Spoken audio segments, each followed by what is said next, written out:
House సభ్యులకు coating route మార్చిన నాగార్జున, లక్ష్యాన్ని పక్కన పెట్టి పక్కన కూర్చున్న హరిత హరీష్, దొంగ మాటలు చెప్పి దొంగ దెబ్బ తీసిన రీతు, కళ్యాణ్ ఇకనైనా జీవితాన్ని తెలుసుకొని లక్ష్యాన్ని సాధించాలని కోరుకుంటున్న ఆర్మీ అభిమానులు. హాయ్ హలో నమస్తే, నేను మీ ఎస్ఎస్ పట్నాయక్. చూస్తూనే ఉండండి పెమ్స్ టీవీ. షేర్ చేయండి, లైక్ చేయండి, సబ్స్క్రైబ్ చేయండి, గంట సింబల్ని కొట్టడం మర్చిపోదు. అడ్వాన్స్డ్ అప్డేట్స్ మీ ముందుకు చేరేలా మీరు మమ్మల్ని ఎంకరేజ్ చేయాలని మనస్ఫూర్తిగా కోరుకుంటూ ప్లీజ్ సబ్స్క్రైబ్ చేయండి. ఇంకా ఈరోజు విషయానికి వచ్చినట్లయితే, ఈరోజు శనివారం నాగార్జున గారు ఫుల్ క్లాస్ స్పీకర్ అది కూడా ఎలా ఉందంటే హౌస్ సభ్యులకు కోటింగ్ రూట్ మార్చారంట.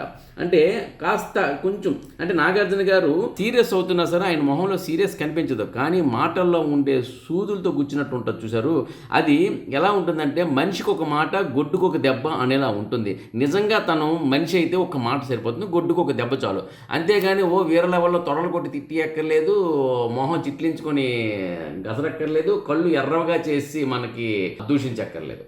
మనం చేసిన తప్పుని చూపించాలంటే చక్కగా నాగార్జున గారి లాగా నవ్వుతూనే ఎదుటి వ్యక్తి యొక్క తప్పును చూపించవచ్చు. ఇదే భగవద్గీతలో కృష్ణుడు చెప్పాడు. కృష్ణుడు ఎప్పుడు కూడా మీకు కళ్ళు ఎర్ర చేసుకునో లేకపోతే ఉగ్ర రూపం చూపించో ఎక్కడ కనిపించడు, చిరుమందహాసంతో ఉంటాడు. అవతల విషయాన్ని అంటే అవతల ఎటువంటి ఉపద్రవం రాని, సునామీ వచ్చే మునిగిపోని, ఏదైనా సరే తన పెదవుల్లో చిరుమందహాసం తప్పదు. ఇట్టాగా ఆయన మనం మొత్తం పురాణాల్లో ఒక్కసారి భీష్ముడి మీదకి ఒక్కసారి కోపంతో ఊగిపోయి వెళ్ళాడు అనేది ఒక్కసారి మనం చూసాం. అది కూడా ఎక్కడో ఒక దగ్గర అది కథ వేరు. ఇక్కడ ఏంటంటే ప్రతి విషయంలో కృష్ణుడు నవ్వుతూనే ఎదుటి వ్యక్తికి నీతిని చెప్తారు, మంచిని చెప్తారు, హితబోధ చేస్తారు. సేమ్ అదే విధంగా బిగ్ బాస్లో నాగార్జున గారు ప్రతి శనివారం దుష్ట శిక్షణకు శిష్ట రక్షణకు అన్నట్టు యుగాన్ని తను సృజించుకున్నట్టు ప్రతి శనివారం తనకు తానుగా వస్తారన్నమాట. ఆ విధంగా వచ్చి ఆదివారం దుష్ట శిక్షణ శిష్ట రక్షణ చేసి వెళ్ళిపోతారు. సో ఈ విధంగా ఏంటంటే నాగార్జున గారు వీళ్ళకి తీసిన క్లాస్ ఎలా ఉందంటే ఆ క్లాస్ గురించి మనం విడివిడిగా మాట్లాడుకుందాం. ఎవరెవరికి ఏమన్నారు ఏంటనేది అది మాత్రం ఇప్పుడు మాత్రం వేరే లెవెల్లో జరిగింది అనేది అప్డేట్ వచ్చింది. ఇక ముఖ్యంగా అందులోనే భాగంగా లక్ష్యాన్ని పక్కన పెట్టి పక్కన కూర్చున్న హరిత హరీష్, లక్ష్యాన్ని పక్కన పెట్టాడు. అంటే హరిత హరీష్ ఎంతో మందికి రాని అవకాశం బిగ్ బాస్ హౌస్లోకి ఎంట్రీ అవ్వడం. అలాంటిది అగ్ని పరీక్షకు వచ్చి ఫస్ట్ రిజెక్ట్ అయ్యి తర్వాత అగ్ని పరీక్షలోనే తను నిరూపించుకొని మరి జడ్జెస్ ద్వారా కాస్త మంచి మార్కులు తెచ్చుకొని ఇందులోకి వచ్చి ప్రత్యేకించి హరిత హరీష్ లోపలికి ఎంటర్ అయ్యి బిగ్ బాస్ హౌస్లో తను ప్రూవ్ చేసుకుంటాను అనే కోణంలో వచ్చినాక పక్కవాడు అలా ఉన్నాడు, వీడు ఇలా ఉన్నాడు, వీడి ముఖానికి రంగు వేసుకున్నాడు, వాడు ముఖానికి మాస్క్ వేసుకున్నాడు, ఈ నవ్వులోని న్యాయం లేదు, ఆ నవ్వులో నిజాయితీ లేదు. ఇదేంటంటే ఉంటాయి సార్, ప్రపంచంలో ప్రతి ఒక్కరిలో మైనస్లు అనేవి ఉంటాయి. ఓకే, అలాగని మాస్క్ వేసుకొని తిరుగుతున్నారు, కొంతమంది మాస్క్ వేసుకొని తిరగట్లేదు. ఓకే, మీ లక్ష్యం ఏంటి చెప్పండి? మీరు ఏమన్నారు? మీరు ఒక స్ఫూర్తిదాయకంగా నిల్చోవాలని చెప్పేసి మిమ్మల్ని మీ అందరం చూసాం. హరిత హరీష్ అనే వ్యక్తిని చాలామంది రివ్యూవర్స్ కూడా ఒకసారి చూడండి, పెద్దగా బ్యాడ్ కామెంట్స్లో కూడా తిట్టుల్లో కూడా దీవెనలు ఉన్నాయి అన్నట్టుగా ఉంటాయన్నమాట. మీరు అక్కడ కాముగా కూర్చోవాలి, కాముగా కూర్చోవాలని కాదు, మీరు గెలవాలి, ఆడాలి, నలుగురిలో కూర్చోవాలి, మీ యొక్క హ్యూమర్ చూపించాలంటే మీరేమంటారు? హ్యూమర్ అంటే హరిత హరీషు హార్ట్ఫుల్, అప్పుడు హ్యూమర్ వస్తుంది. ఓకే, ఈ ఈక్వేషన్ ఒకటే. అంటే హరిత హార్ట్ఫుల్ దగ్గర కాదండి హరిత హరీష్ గారు. మీరు తెలుసుకోవాల్సిన విషయం ఏంటంటే అక్కడ పరిస్థితులు బట్టి ఒక సిచ్యువేషన్ అనేది హ్యూమర్ను కోల్పోయేటప్పుడు అక్కడ దుష్టులున్ని, దుర్మార్గులున్ని, నీచులున్ని, నికృష్ణులున్ని, ఎవరున్ని మీ వంతు మీ ధర్మాన్ని మీరు పాటిస్తూ అక్కడ మీరు ఇక్కడికి ఎందుకు వచ్చారు? ఈ హౌస్లో మిమ్మల్ని మీరు నిరూపించుకోవడం కాదు, మీరు మాకు రోల్ మోడల్గా ఉండాలని. మీరు రోల్ మోడల్షిప్ ఎక్కడ చూపించారు? మిమ్మల్ని చూసి మేము ఏం నేర్చుకోవాలి? సమాధానం చెప్పండి. ఓకే, మీరు పర్ఫెక్ట్ జెంటిల్మెన్, మేము అగ్రీ, మేము కాదనట్లేదు, వెటకారం కూడా చెప్పట్లేదు, మీరు పర్ఫెక్ట్ జెంటిల్మెన్. మిమ్మల్ని చూసి నేనేం నేర్చుకోవాలి?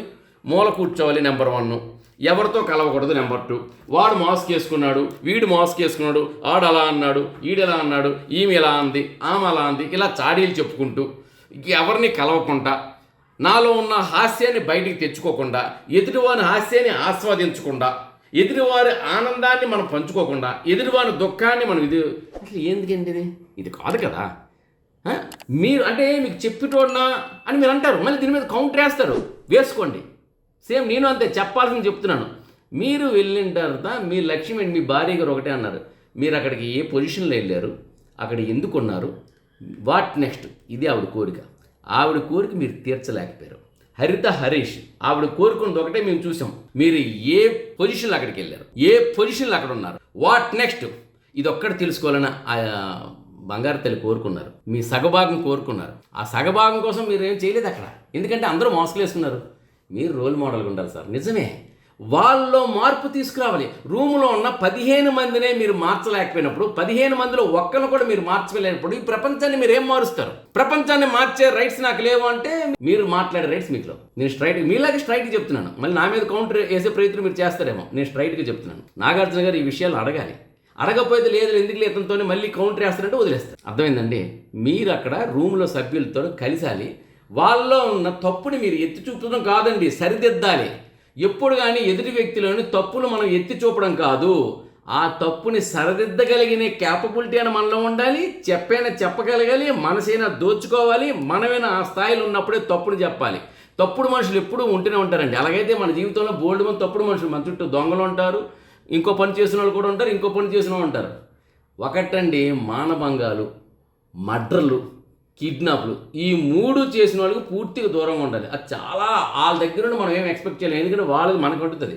మానభంగాలు, మర్డర్లు, కిడ్నాప్లు, ఈ 3 తప్ప ఇంకేది తప్పు చేసినా వాళ్ళు ఎందుకు ఏ సిచ్యువేషన్లో అలాంటి అడుగులు వేశారని తెలుసుకోవాలి. వీలైతే వాళ్ళు మార్చే ప్రయత్నం చేయాలి. ఇంకా కావాలంటే వాళ్ళ మార్గంలోకి వెళ్ళాలని చెప్పట్లేదు, వెళ్ళి వాళ్ళని మన మార్గంలో తెచ్చుకునే ప్రయత్నం చేయాలి. చివరి వరకు వాళ్ళు మారేరా సంతోషం, మారలేదా వాళ్ళ కర్మకు వాళ్ళు బాధ్యులు. వాళ్ళు ఏ కర్మతో పుట్టారో ఆ కర్మను వాళ్ళు అనుభవిస్తూ వెళ్తున్నారు. అది ఏ మంచి కర్మ అవని, చెడు కర్మ అవని, నీ కర్మకు నువ్వే బాధ్యులు. నిన్ను మార్చడానికి దేవుడు దిగి వచ్చినా నువ్వు కాదు అంటున్నావంటే, దేవుడు చేసిన మనుషుల సినిమాలోని ఆలీ క్యారెక్టర్ లాగా ఎదుటిగా వజ్రాల మూట నుండి నేను చూడను అనుకుని ఎలా దాటి వెళ్ళిపోతారో, అలాగే నీకు నిజమైన స్నేహితుడు వచ్చినా, నిజమైన భర్త వచ్చినా, నిజమైన చక్కని అన్నదమ్ముడు దొరికినా, తండ్రి దొరికినా, ఎవరు దొరకని నీ కోసం మంచి కోరుకునే వ్యక్తి దొరికినప్పుడు నువ్వు మార్పు నీలో రాలేనప్పుడు వేస్ట్.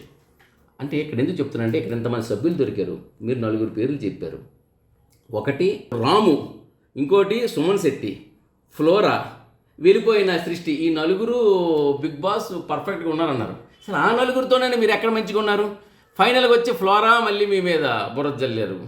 ఆ తర్వాత వచ్చి బురద జల్లడం కాదు, మీలో తప్పులు చెప్పారు. ఆ తర్వాత వచ్చేసి సుమన్ శెట్టితో ఉన్నారు. కానీ నిజమే, సుమన్ శెట్టితో ఆడాలి కదా, ఆయనతో ఆడండి, ఆయనతో ఎంకరేజ్ చేయండి, ఆయనతో కలవండి, ఆయనతో హ్యూమర్ చేయండి. మీకు హార్ట్ఫుల్గా ఉండాలి కదా, ఆయనతో హ్యూమర్ చేయండి సార్. రాముతో హ్యూమర్ చేయండి సార్. ఫ్లోరాతో హ్యూమర్ క్రియేట్ చేయండి సార్. మీకు హార్ట్కి నచ్చిన వ్యక్తులే కదా. సుమన్ శెట్టికి మించిన మనిషి లేడు, సుమన్ శెట్టికి మించిన కమెడియన్ లేరు. మీరు ఆయనతో కలిసి మాకు కామెడీ చూపించండి సార్. మీకు హార్ట్కి నచ్చాలి కదా. సంజన గారితో అన్నారు, పాపం సంజన గారు వచ్చారు, కూర్చోండి మీతో పాటు ఏదో చెయ్యాలని. సరే, నేను అలా నటించలేను, మీరు నటించొద్దు, జీవించండి. సంజనాని మంచి మనిషిగా మార్చే ప్రయత్నం మీరు చేశారా? తిట్టొద్దు, గసరొద్దు, కోంపడొద్దు. సంజన గారిని కూర్చోబెట్టి, సంజన గారు మీరు ఇలా అంటూ మీరు ప్రయత్నం చేశారా? లేదు. సరే, దీనికన్నా ఎక్కువ మాట్లాడకూడదు, మనకు వేస్ట్. ఇక అందుకని చెప్పేసి ప్రేక్షకులు కూడా ఏం చేశారంటే, ఎలిమినేషన్కి ఓట్లు ఎక్కువ మీకు అంటే ఉండాలని కోరుకోలేదు. ఉండాలని మనసులో ఉన్నా సరే, మీకు ఉంచినా సరే ఎన్ని వారాలైనా అలాగే మూల కూర్చుంటారు. మాకు ఎంటర్టైన్మెంట్ లేదు, హ్యూమర్ లేదు. మీరు మాకు ఎంటర్టైన్మెంట్ వాళ్ళు రూమ్మేట్స్ కాదు, మీ ద్వారా మేము ఎంటర్టైన్మెంట్ కోరుకుంటున్నాం. చూద్దాం, ఆల్ ది బెస్ట్. ఇక దొంగ మాటలు చెప్పి దెబ్బతీసిన రీతు 2 వ్యక్తుల్ని ఇటుపక్క పడాలని, అటుపక్క కళ్యాణ్ని చేతులు పట్టుకొని ఏడ్చి కౌగిలించి రక్త కన్నీలాగా వస్తే దాన్ని తుడిపించుకొని ఎవరు గెలిస్తే వాళ్ళు గెలిచారు.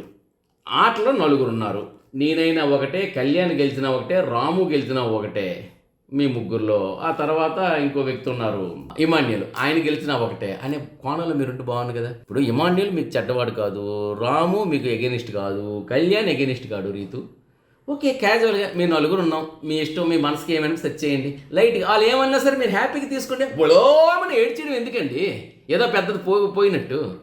ఒక వారం కెప్టెన్షిప్ రూమ్లో తెలియని విషయం ఏంటంటే, కెప్టెన్షిప్ పోయిందంటే మీకు ఏదో ఓట్లు గిట్లు పడతాయి అనుకుంటున్నారు కదా. మీరు కెప్టెన్ అయినా సరే మీకు ఓట్లు పడవండి. నిజం తెలుసుకోండి, ఇమాన్యుల్ కెప్టెన్ అవ్వకపోయినా ఓట్లు పడతాయి. కళ్యాణ్ గారికి ఎంతవరకు పడిన ఓట్లు ఇప్పుడు కళ్యాణ్ గారి ప్లస్ మార్కులు వస్తాయి. మళ్ళీ మీ వెనకబడినంటే కళ్యాణ్ రావు. ఇది మీరు బయటకు వచ్చిన తర్వాత చూస్తారని నేను అనుకుంటున్నాను. సరే, కళ్యాణ్ నా స్నేహితుడు, ఇమాన్యుల్ నా స్నేహితుడు, రాము నా స్నేహితుడు. మీకు ఎవరినైతే వాళ్ళు కెప్టెన్ చేయండి. ఎవరికో ఒకళ్ళు కెప్టెన్ చేశారు. చప్పట్లు కొట్టి హ్యాపీగా పంపించండి. అంటే మీ హృదయంలో పక్క వ్యక్తి బాగుపడాలని లేదు, స్నేహితుడు ఎదగాలని లేదు. మీరు వచ్చి నన్నే చేయరా ఏంటండి ఇది ఏడుపు మరీ ఘోరంగా. నేను ఇలా ఏడిస్తే మీకు చిరాగ్గా ఉంది కదా, మీ అభిమానులందరూ కింద పెడతారు, ఒరే నీ ఓవర్ యాక్షన్ ఎట్లా, కుక్కలాగేట్రా నక్కలాగేట్రా అని పెడతారు. అంటే వాళ్ళు నన్ను పెట్టారంటే నేను ఆనందపడుతున్నాను. అంటే నేను ఇలా ఏడుస్తుంటే అలా వాళ్ళు కామెంట్లు పెట్టారంటే ఆ కామెంట్లన్నీ మీకు తగులుతున్నాయి అనమాట. అంటే వాళ్ళకి నచ్చని ఇది చూసారా, ఇది మీకు నచ్చని వాళ్ళ కింద కామెంట్ పెడతారు చూసారా, ఇది మీకు పెట్టినట్టే. ఎందుకంటే ఈ మాత్రాన్ని వాళ్ళు నచ్చట్లేదంటే అవన్నీ మాటలు మీ అభిమానులు మీకు ఇస్తున్నారు బిరుదులుగా. ఎందుకు? వాళ్ళకి నచ్చట్లే కదా. అలాగా నేను ఎలా ఉంటే నచ్చుతుంది, అలా ఏడిస్తే నచ్చట్లేదు. అంటే మీ మీద అభిమానంతో నా మీద కామెంట్ పెడుతున్నారు కానీ ఆ కామెంట్లన్నీ కామెంట్ పెట్టిన వాళ్ళకి మీ అభిమానులకి వాళ్ళు చూస్తే అలా అనిపిస్తుందండి నాకు. ఆ తనూజ గారు మాట్లాడితే ఏడుపు. ఈ రోజు చూడండి మళ్ళీ ఇంకో సీక్వెల్ చూపిస్తారు. ఏడుపులో రకాలుగా sequel, sequel number 1, sequel number 2, sequel number 3, sequel number 4. క్లోజ్లో ఏడుపు, మాస్టర్లో ఏడుపు, లాంగ్లో ఏడుపు, మిడ్లో ఏడుపు, బాటమ్ యాంగిల్, టాప్ యాంగిల్, ఎర్తమామి, రకరకాల కెమెరాలు అక్కడ ఉన్నాయి కదా, అన్నింటిలో ఏడుపులే రకరకాల యాంగిల్లో. అవసరం అండి మనకి. హృదయం చాలా సున్నితమైనది. మీది ఏమంటే హృదయం సున్నితం, రాయి రప్ప కాదండి. ఇక్కడికి మనం ఎందుకు వచ్చామో తెలుసుకోవాలి. తనుజప్ప ఇక్కడ మనం ఆడడానికి వచ్చాం, ఆట ఆడాలి, కాన్సన్ట్రేషన్. అందరూ హృదయాలు ఒకలా. ఏమండి క్రికెట్ ఆడేటప్పుడు అందరికి బాల్ వచ్చేటప్పుడు అందరూ కొట్టాలి. అందరూ ఇలాగ కొట్టరు కదా, అందరూ ఇలా కొడతారు కదా, అది అవ్వదు. ఇలా కొట్టే షీట్ బ్యాడ్మింటన్ ఇలా కొడితే ఇట్లా ఉంటాయండి. ఆడాలి. ఏడుపు దేనికోసం ఏడుస్తున్నారు? మీ ఇంటి వాళ్ళు గుర్తొచ్చి ఏడిస్తే నేను కామెంట్ చేయట్లేదు, మీకు ఇంకెవరైనా గుర్తొచ్చి ఏడిస్తే కామెంట్ చేయట్లేదు. మీరు ఆడట్లేదో ఓడిపోతున్నారు, ఏడిసేస్తున్నారు. ఎవరో ఒక మాట అంటే ఏడిసేస్తున్నారు. పప్పులో ఉప్పు తక్కువైందంటే ఏడిసేస్తున్నారు. మరీ ఘోరం కదండి ఇది. ఏడవకన్నా మీరు దివ్య గారు వచ్చిన వారం రోజులైనా ఆమె ఏడుప లేదు. ఆమె లేడీయే, ఒక ఆడదాని మనసు. ఆమె స్త్రీయే. స్త్రీ గట్టిగా ఉంటుంది. సంజన ఫ్యామిలీ కోసం తప్ప మిగతా విషయాలకు ఏడట్లేదు. శ్రీజ తను కూడా కరెక్ట్గా ఒక్కసారి ఏడ్చింది. ఆమె గట్టిగా దృఢంగా ఉంది. మాటికి ఏడిస్తే మగవాడికి కూడా ఇది ఉండదండి. ఆ స్త్రీకి అది మరి చెప్పానంటూ మరి దాని గురించి కూడా ఎక్కువ మాట్లాడడం వేస్ట్. ఇకనైనా కళ్యాణ్ తన జీవితాన్ని తెలుసుకోవాలని అభిమానులు కోరుకుంటున్నారు. ఎందుకంటే రీసెంట్గా కళ్యాణ్ మీద కూడాను ఒక ఇది వచ్చింది. ఎందుకంటే ఊరికి అంటే సోషల్ నెట్వర్క్లు తిరుగుతుంది. వాళ్ళ ఫాదర్ చెప్పింది, కొడుకు మా ఇష్ట ప్రకారం వెళ్ళాడు కానీ తనకంటూ ఇష్టం లేదు ఆర్మీకి వెళ్ళడం. ఏదో చదివాడు, బలవంతం మీద ఆర్మీని పంపించాం. వాళ్ళ బాబాయిని వాళ్ళు తాతగారు ఇది పోలీస్ డిపార్ట్మెంట్లో ఉన్నారు, అందుకని చెప్పి మా ఓడు కూడా పోలీస్ అవ్వాలని కోరిక. దాంతో వాడికి మిలిటరీకి పంపించాం. వెళ్ళాడు. అక్కడ కూడా పెద్ద ఇష్టం లేదు కానీ వెళ్ళాడు. కానీ వచ్చాడు కానీ మాతో సరిగ్గా మాట్లాడు. తండ్రి పక్కన కూర్చొని ఎక్కువసేపు మాట్లాడు. తల్లితో మాతో కలిసి భోంచేయడు. ఏమైనా అన్నా సరే మీతో కలిసి కూర్చోవడానికి నేను రాలేదు, తిరగడానికి వచ్చానని అన్నారు. మరి ఈ రూమ్లోని వచ్చేసి ఎవరెవరితో కలిసి కూర్చొని తింటున్నావు? నువ్వు కలిసి కూర్చొని తిన్నోళ్ళు నీకు ఎంత ప్రయారిటీ ఇచ్చారు? ఒక వారం కెప్టెన్ అవ్వాలి అని కోరుకోలేని నీ స్నేహితులు, ఒక వారం నువ్వు ఎదగడాన్ని చూడలేని నీ స్నేహితులు, ఇంకొకరిని గెలిపించడం కోసం నిన్ను డౌన్ చేసిన స్నేహితులు, ఇంకొకరు గెలవడం కోసం నిన్ను తీసేయమన్న స్నేహితులు, వీళ్ళందరితో నువ్వు కలిసి భోజనం చేస్తున్నావు, కలిసి తిరుగుతున్నావు. ఓకే కాదను, కానీ నీ ఇంట్లో నువ్వు కేటాయించట్లేదు. బిగ్ బాస్ నుండి బయటికి వెళ్ళిన వెంటనే నువ్వు చేయవలసిన పని ఏంటో తెలుసా? తల్లిదండ్రులతో కూర్చోవాలి, వాళ్ళతో మాట్లాడాలి, వాళ్ళతో కలిసి భోజనం చేయాలి. ఎందుకంటే దేశ రక్షకుడుగా నిన్ను అక్కడికి పంపించారు. ఈరోజు నువ్వు నీ స్థాయి ఏంటో తెలియదు. రేపు లెఫ్టినెంట్ అవుతావో, సెకండ్ లెఫ్టినెంటో, లేకపోతే కెప్టెన్. ఇక్కడ కెప్టెన్ ఏంటి, అక్కడ కెప్టెన్ అవుతావు 3 స్టార్లు పెట్టుకొని, లేదా సింహం పెట్టుకొని మేజర్ అవుతావు. ఆలోచించండి, ఏ స్థాయికి వెళ్తావు నువ్వు? అది మీ తల్లిదండ్రులు కోరుకుంది. వారం రోజులు కెప్టెన్షిప్ నీకు ఇక్కడ ఎవరు కోరుకోలే, కానీ భారతదేశం కెప్టెన్ అవ్వాలి కోరుకున్నారు నీ తల్లిదండ్రులు. ప్లీజ్ కళ్యాణ్ గుర్తుపెట్టుకో. సో ఇవన్నీ గుర్తుపెట్టుకుంటే బాగుంటుంది. ఇక డెమాన్ పవన్కి ఇంక చెప్పేది ఏం లేదు. ప్రస్తుతం డెమాన్ పవన్ ఓ మంచి మాయా మాయా అంతా మాయా, ఛాయ ఛాయ అంతా ఛాయ అందులో ఉన్నాడు. కాబట్టి ఇప్పుడు ఏమీ ఉంది. నాగార్జున గారికి ఎటువంటి సమాధానం చెప్తాడో చూసి అప్పుడు చెప్తా. నాకు కూడా మనసు పెద్దగా అంగీకరించట్లేదు వాటి గురించి చెప్పడం కోసం. రాకని కాదు, ఇక్కడ ఉన్నాయి చెప్పొచ్చు, కానీ ఎందుకులే అని. సరే, ఎనీహో కొత్త అప్డేట్తో మళ్ళీ మీ ముందుంటా. అంతవరకు నమస్కారం. మీ ఎస్ఎస్ పట్నాయక్. చూస్తూనే ఉండండి పెమ్స్ టీవీ. షేర్ చేయండి, లైక్ చేయండి, సబ్స్క్రైబ్ చేయండి, గంట సింబల్ని గట్టిగా కొట్టండి. అప్డేట్స్ కోసం వెయిట్ చేస్తూ ఉండండి. మీ బులెటిన్స్ మీకు వస్తుంటాయి. బాయ్.